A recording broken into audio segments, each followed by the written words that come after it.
साथियों नमस्कार, जय हिंद।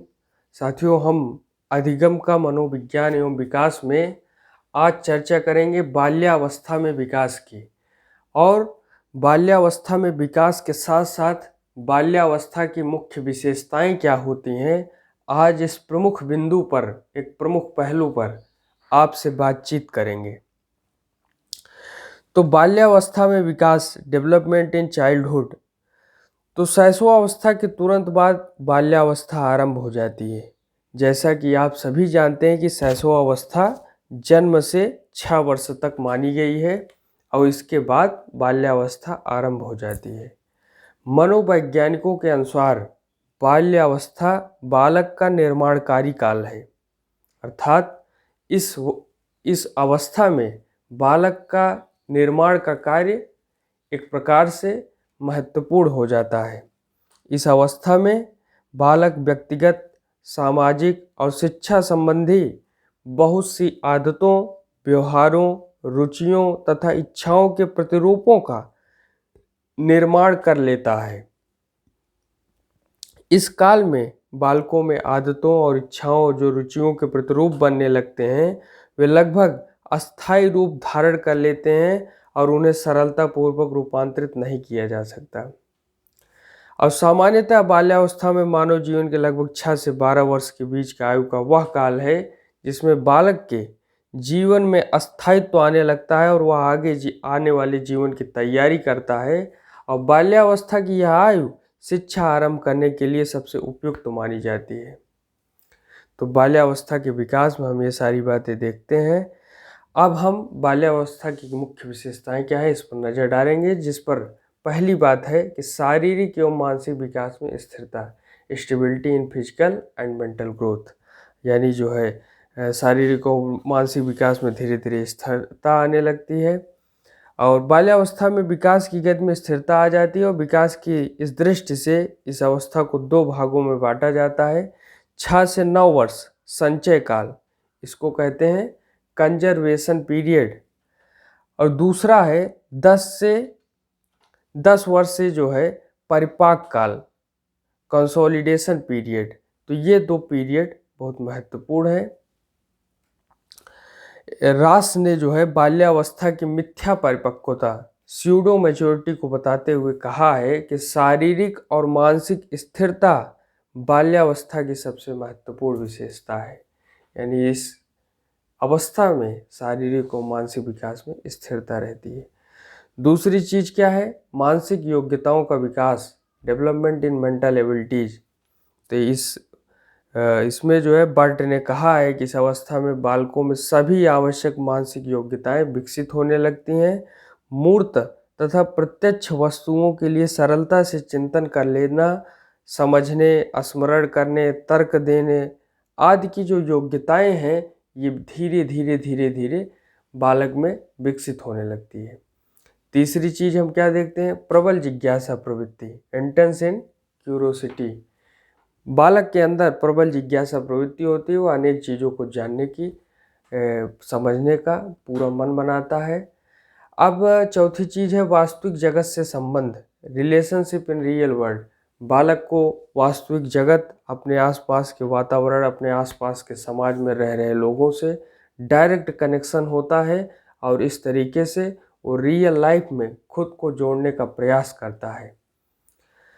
पांचवी चीज है आत्मनिर्भरता की भावना, फीलिंग ऑफ सेल्फ डिपेंडेंस। तो जो सेल्फ डिपेंडेंस की जो भावना है, आत्मनिर्भरता की भावना है, इसमें बालक खुद से कार्यों को करना, खुद जो है स्नान करना और जो है सारे कामों को धीरे धीरे अपने नियंत्रण में लेना और खुद करने की कोशिश करना, ये जो आत्मनिर्भरता की भावना है कि हम अकेले विद्यालय जा सकते हैं, हम अकेले अपने जूते के फीते को बांध सकते हैं, हम अकेले जो है अपने शर्ट पैंट पहन करके स्नान करके स्कूल में जा सकते हैं, ये जो है धीरे धीरे आत्मनिर्भर बनाता है एक बालक को।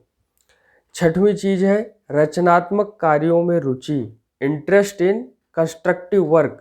तो जो ये रचनात्मक कार्य हैं, धीरे धीरे बालक कुछ विशेष कार्य करता है, रचनात्मक कार्य करता है और धीरे धीरे वो अपने जो है मिट्टी से खिलौने बनाना, रंगीन कागज़, कपड़े से फूल आदि बनाना, ये जो सारी चीज़ें हैं, आपने देखा होगा कि जब हम लोग छोटे थे तो क्या करते थे, एक जो है पेज फाड़ लिए, पेज को मोड़ लिए और हवाई जहाज़ बना के उड़ा दिए।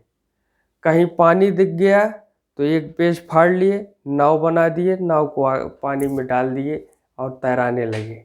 तो ऐसे ही रचनात्मक कार्यों में रुचि को बढ़ाना ये बहुत महत्वपूर्ण होता है। 7वीं चीज़ है संवेगों पर नियंत्रण, कंट्रोल ऑन इमोशन। धीरे धीरे बालक जब बड़ा होने लगता है तो उसे लगता है कि जल्दी से रो देना जो है अच्छी बात नहीं है। तो धीरे धीरे वो अपने, अगर किसी बात से दुखी भी है तो वो जो है अपने संवेग पर नियंत्रण स्थापित करता है। ये बाल्यावस्था के विकास के में हम देखते हैं। और 8वीं बात है सामाजिक गुणों का विकास, डेवलपमेंट ऑफ सोशल क्वालिटीज। जब वो समाज में धीरे धीरे रहने लगता है तो उसके अंदर सामाजिक गुणों की वृद्धि होना सर्व स्वाभाविक है। 9वीं चीज हम देखते हैं सामूहिक प्रवृत्ति की प्रबलता, इंटेंसिटी इन ग्रुप फीलिंग। तो धीरे धीरे जब समूह में रहते हैं तो सामूहिक प्रवृत्ति अपने आप जन्म लेती है। 10वीं बात है बहिर्मुखी व्यक्तित्व का विकास, डेवलपमेंट ऑफ एक्सट्रोवर्ट पर्सनालिटी। तो जो बालक अपने मन में ही सारी बातों को रखता था वो अपने अब दोस्तों से शेयर कर रहा है, अपने मित्रों से शेयर कर रहा है और अपने माता पिता से शेयर कर रहा है। तो धीरे धीरे जो अंतर्मुखी व्यक्तित्व था वो बहिर्मुखी व्यक्तित्व के विकास में आने लग रहा है। और जो बालक जो है इन चीज़ों से परे होते हैं वो अपनी बातों को रख पाने में कभी कभी कठिनाई महसूस करते हैं और इसलिए बहिर्मुखी व्यक्तित्व का विकास अपने आप में एक असेट है। 11वीं बात है संग्रह प्रवृत्ति का विकास, डेवलपमेंट ऑफ एक्विजिशन इंस्टिक्ट। तो जो संग्रह प्रवृत्ति है, अब बालक क्या करता है, चीज़ों को इकट्ठा करने का प्रयास करता है। जैसे अपना कपड़ा इकट्ठा कर लेना, खेल के सामान इकट्ठा कर लेना, अनेक चीज़ों का संग्रह कर लेना जिससे उसे आनंद मिलता है। तो ये संग्रह प्रवृत्ति का विकास धीरे धीरे बालक को अंदर होने लगता है। 12वीं चीज़ हम देखते हैं कि घूमने फिरने की प्रवृत्ति, टेंडेंसी ऑफ रोमिंग। तो बालक धीरे धीरे घूमने फिरने की प्रवृत्ति अपने साथियों के साथ, कक्षा में अगर छुट्टी हो गई तो इंटरवल में निकल पड़े और जो है अगर जो है बाग है, बगीचा है तो बैर खाने लगे या आम तोड़ने लगे। तो धीरे धीरे ये सारी चीज़ें आने लगती हैं। 13वीं चीज़ है कि काम प्रवृत्ति में परिवर्तन होता है, change in sense of sex. तो शैशवावस्था समाप्त होते होते बालक वातावरण से समायोजन स्थापित करने लगता है, माँ से अत्यधिक लगाव और पिता से विरोध की भावना न्यूनतम हो जाती है और लड़के लड़कों को जो है अपना दोस्त बनाते हैं, लड़कियां लड़कियों को अपनी सहेली बनाती हैं। इस तरीके से जो है एक सामाजिक वातावरण में सभी का विकास होता है। आगे इसी तरीके से हम चर्चा करते रहेंगे। धन्यवाद। जय हिंद।